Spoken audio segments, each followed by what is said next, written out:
So, the adventures from the Book of Virtues started off as a voice matching exercise. We were asked to voice match the main characters for this series. So I played Plato, the buffalo. Remember, he that can have patience can have what he will. Aristotle, the groundhog. I don't carry this around for my health, you know. And Socrates, the bobcat. Something sure smells good. They were originally voiced by the likes of Kevin Michael Richardson, Jim Cummings, Frank Welker, in that order. So we were given the opportunity to revoice 26 episodes of an established U.S. market success story. Now the reason why they were revoicing this was to wipe away the obligation to pay royalties and residuals to the actors they used initially. Oops. Caught you red-handed, you cookie confiscator, you! I'm not! It's not my fault, I tell you. I'm innocent. I was just counting them and my hand got stuck. The series was about 10 years old when we undertook it. Very, very major turning point for me because that was the show that I think established me as a voice actor of Hollywood caliber. I do hope you have a good reason to be here. Yes, of course. A very good reason. Tell me, I can't wait. So I had already had my three main characters to play, but there were also celebrity actors brought in as guest artists to voice guest characters. Aha! And who are you, little man? The ones that come to mind most immediately: Charlton Heston, Ricardo Montalban, Mark Hamill, etc. So I wound up redoing many of those parts as well that were done by other actors whom we had brought on. But Porchlight felt that the performances weren't where they needed to be. So I simply went back to the original and copied Charlton Heston, who was doing Cincinnatus. Let's have no talk of treasures or riches. This is not the time. So where I could voice match and mimic the original celebrity actors that were doing the guest character parts, I did that as much as I could as well. The other thing that represented a significant challenge for us, but for me in particular, was that each episode opened and closed with a song. So we were contracted to do the singing as well. And the flowers awake from their slumber long, and the world is mine today. The Porchlight Project represents the coming of age for me as a voice actor, and also it marked my debut as a director. I think that probably more so than anything we had done up until that point represented a major shift in a direction towards serious professional level of involvement. It also represents the only time any studio in Singapore has repurposed a major Hollywood production for redistribution in the American market. For I'm in the world today. Thank you. You are most welcome. Here, let me help you.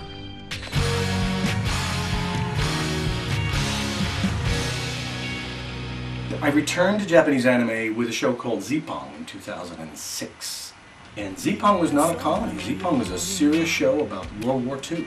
From the Japanese point of view, a present-day Japanese ship being thrust back into time and re-emerging in the middle of the Battle of Midway in 1943. I played three characters. I played Captain Mizu. I'm just wondering if it wouldn't have been better for us to send them in once the shelling had stopped. General Vandergrit. He was a fairly significant character over a number of episodes. I'm damn scared. However, I must not reveal this to my men. And then there was another character whose name escapes me, but he was a Japanese anti-war advocate. He was an academic. You must be a soldier, and as such, I would suggest you study my military theories with care. But Zippon really was the epitome of how difficult it is to do Japanese anime, in terms of having to re-script the lines. Virtually every line the character speaks, you have to re-script for meaning, for humor, if that's what the situation called for, and of course to customize it so that it fits into the predetermined mouth movements of the animated character. Our objective isn't just to make a landing, it's to take that airstrip. So we have to work with the animation that we have, fit the voice to the character as we construe the character to be, match the lines to fit the mouth movements and the beats of the lips, i.e. the lip sync, but at the same time convey the meaning of the original script. So it would seem Lieutenant Kasaka didn't say a word about this to headquarters. Zippong was really the last throw of the dice for me with anime because it's very demanding, very time-consuming, and unfortunately, given the circumstances of the production, it didn't pay very well. So economically, it was hard for me to justify 4 or 5 hour sessions for the amount of money that we were getting paid.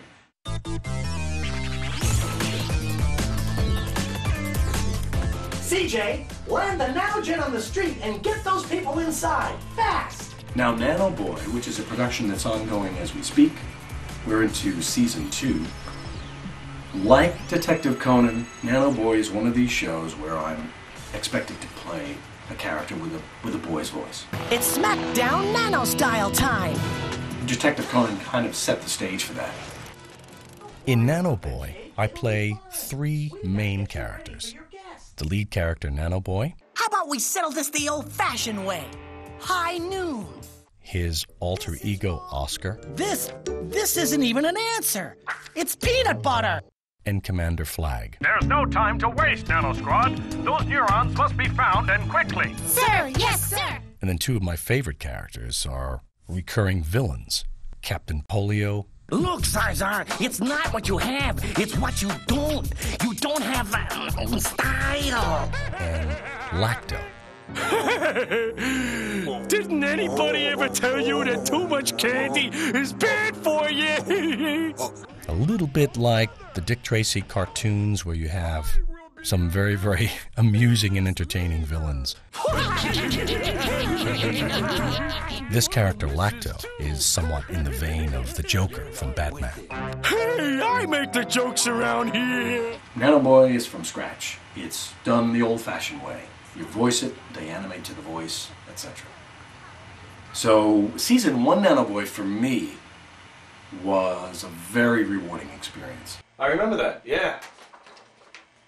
It's a young company that's producing it.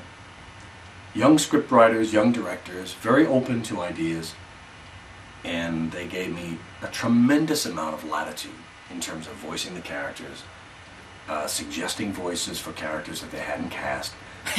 Master has been expecting you. Come in. Come in. And some of the guest characters in particular are outrageous character voices that I was given a lot of free rein to come up with, to experiment with. I wound up kind of hogging the studio, really, because I voiced at least 60% of all the characters on that show the first season. They all left me to do all this work alone. I don't know how much more of this I can take. It's too much, I don't have the time. Oh, it's time. And some of the voices were really good, in the vein of Warner Brothers. I'm the fastest, meanest, and now the richest outlaw in the Ruglands. So I started to really feel like the Mel Blanc of the 21st century. It begins tonight. It's strange that it would take 25 years of involvement in the corporate world, that I would have to course through that before coming back to what I originally thought I was going to do in the first place. Jeez, what do you suppose got into everyone?